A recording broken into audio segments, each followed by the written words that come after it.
Hello and welcome to PH Maths. Today's explainer is standard form, how scientists write a number with 20 zeros without losing their mind.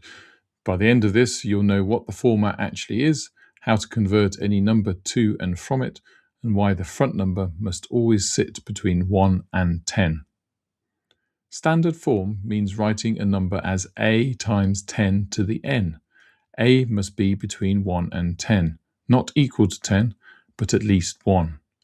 N is an integer, positive for big numbers, negative for small ones. The whole point is to capture any number, however big or however tiny, in a tiny, tidy, compact form. Here's the key insight.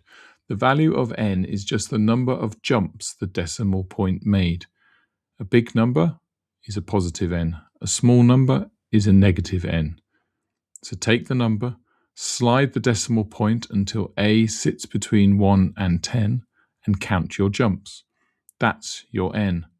The bigger the number, the more jumps you make, and the bigger n becomes.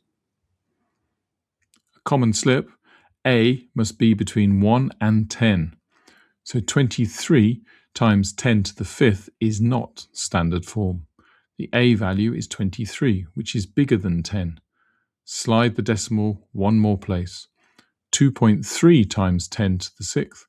Now you're in standard form. Always check a first. As a quick example, 5,300,000.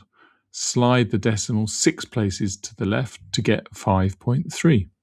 Answer, 5.3 times 10 to the sixth.